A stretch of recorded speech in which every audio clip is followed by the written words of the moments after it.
मंगल मैत्री स्टूडेंट्स, आज हम कुछ छोटी छोटी परिभाषाएं पत्र के संबंध में, टिप्पण किसे कहते हैं इसके संबंध में जानेंगे।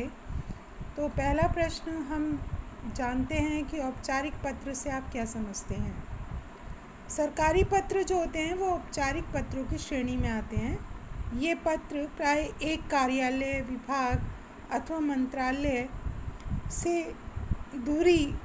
मंत्रालय से दूसरे कार्यालय, विभाग अथवा मंत्रालय को लिखे जाते हैं। ये एक कार्यालय से दूसरे कार्यालय को लिखे जाते हैं। विभाग में, उसमें विभाग भी आ जाता है, उसमें मंत्रालय भी आ जाता है इत्यादि। फिर टिप्पण किसे कहते हैं। किसी भी विचाराधीन पत्र अथवा प्रकरण को निपटाने के लिए उस पर जो राय, मंतव्य, आदेश अथवा निर्देश दिया जाता है उसे टिप्पण कहते हैं।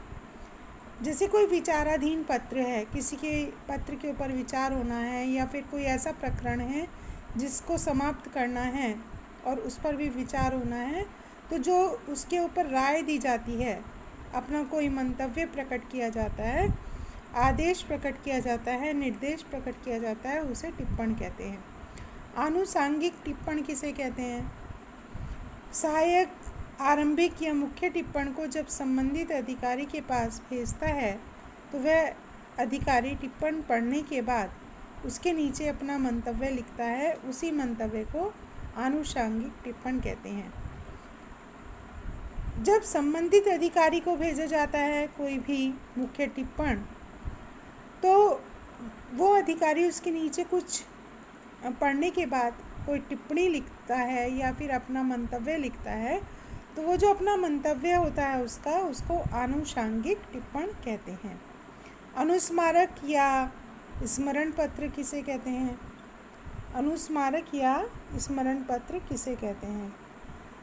जब किसी पत्र, ज्ञापन इत्यादि का उत्तर समय पर प्राप्त नहीं होता है तो याद दिलाने के लिए लिखे जाने वाले पत्र को अनुस्मारक या स्मरण पत्र कहते हैं।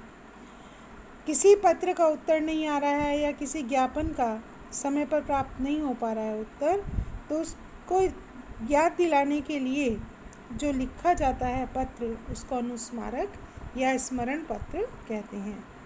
अर्ध सरकारी पत्र किस परिस्थिति में लिखा जाता है, वह औपचारिक पत्र से कैसे अलग होता है। अर्ध सरकारी पत्र उस परिस्थिति में लिखे जाते हैं जब लिखने वाला अधिकारी संबंधित अधिकारी को व्यक्तिगत स्तर पर जानता रहता है।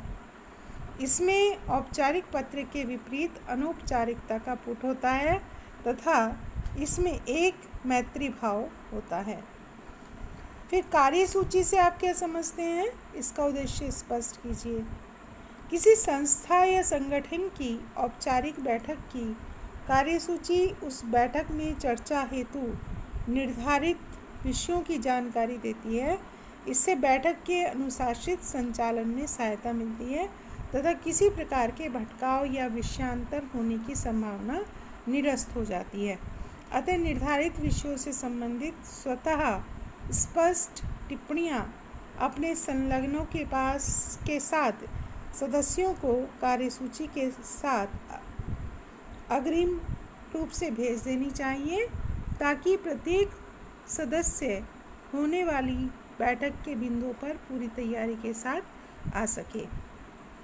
ये कुछ जो आपकी परिभाषाएं हैं, छोटे छोटे प्रश्न हैं, ये आपको अपनी उत्तर पुस्तिका में करने हैं।